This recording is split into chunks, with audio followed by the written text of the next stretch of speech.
Hindi ko kailangan magpanggap na mayaman para lang magustuhan ng karamihan. Lalong-lalo na alam ko sa sarili ko na mahirap lang ako. Hi, ako nga pala si Lovely Jim, isang dating OFW. Mayaman na pala ako kaso pera na lang talaga ang kulang. Sa araw nga po palang ito, samahan niyo kami. Pupunta pala kami sa malapit sa bayan, bibili kami ng aming mga ulam kasi nga medyo naubos na yung aming mga grocery at mga gulay. Alam niyo naman, kailangan natin kumain araw-araw ng gulay para pampahaba ng buhay. O, diba? Yan yung palagi kong naririnig ng bata ako. Pag kumain ka daw ng gulay, hahaba daw ang iyong buhay. By the way nga pala, ito nga po pala ang aming barangay. Dito pala ako nakatira sa aming barangay, Waray, Malasiki, Pangasinan. At syempre, nagmumotor nga po pala tayo. By the way nga pala, itong motor na to, hiniram ko lang sa aking bunsong kapatid. Kasi hindi natin afford at wala tayong sariling motor. Kaya nakikihiram lang muna tayo. Hindi naman nakakahiya na aminin natin sa sarili natin, lalong-lalo na kung totoo. Kasi ako, kahit sabihin kong nakikihiram lang ako, okay lang. Yung iba kasi, pag sinabi mong ganyan, kinakahiya nila. Ako kasi, mas maganda yung totoo sa sarili kaysa niloloko mo lang yung sarili mo. Ayaw kong magpanggap na mayaman, lalong-lalo na wala naman. Gusto ko yung totoo ako sa mga sinasabi ko.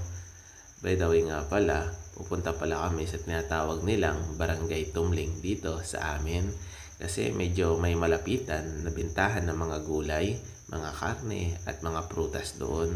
Sabi nila mura at nadaanan nga po pala namin ang San Julian National High School.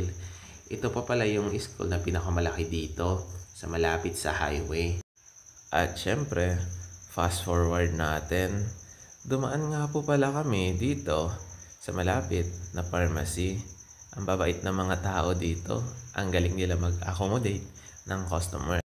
Pagpasensyahan nyo na nga po pala yung videographer ko kasi palagi niyang tinatamaan yung tiyan ko. Oops, napansin ko wala pa akong isang buwan dito, lumaki na agad yung tiyan ko. Aba, matakaw ata ako talaga. At syempre, pagpasensyahan nyo na rin yung voice over ko kasi sa amin dito sa probinsya, kung hindi tilawak ng manok, tahol ng aso. At syempre, pagkatapos nga po pala namin bumili ng aming vitamins sa pharmacy, nag-ikot-ikot pala kami ni Mrs. Kasi nga naghanap si Mrs. ng bibilihin na saging kasi nga gagawa daw siya ng banana Q. Kaya naglalakad-lakad kami kaso malayo pala yung bintahan ng mga gulay dito. At hinawakan ko si Mrs. sa kamay kasi nga tatawid kami ng highway. Kasi nga dito sa aming highway, malapit dito sa mga bintahan, walang traffic light o walang crossing. Alam nyo na, nag-iingat tayo. Lalong-lalo na walang tawidan na maayos dito sa Tumling. At syempre, ito nga po pala yung mga karne na nakadisplay dito. Alam nyo ba, ang mamahal ng mga karne dito, 290 isang kilo. O diba? Ang sakit bitawan. Ngayon ko lang nare-realize. Pero nung abroad ako, wala lang. Pero pag uwi mo ng Pilipinas, kahit 200, parang ayaw mong bitawan. At bumili nga rin po pala si Mrs. ng saging. Yung mga saging dito medyo mura-mura. Kaya bumili siya ng 2 kilo. Kaya sabi ko kay Mrs. damihan niya na, yung karne lang, kaunti lang. Kasi hindi naman talaga ako mahilig sa mga karne. Mas gusto ko talaga yung mga gulay o mga saging.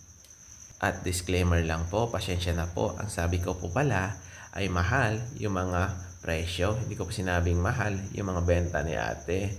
At fast forward natin, pagkatapos na mamalengke, nag-date nga po pala kami ni Mrs. Proud kami na ipinapublic namin kung ano yung kinakain namin. At syempre dahil nandito ka sa aking video, paki-follow and paki-share na rin. Maraming salamat. Bye-bye!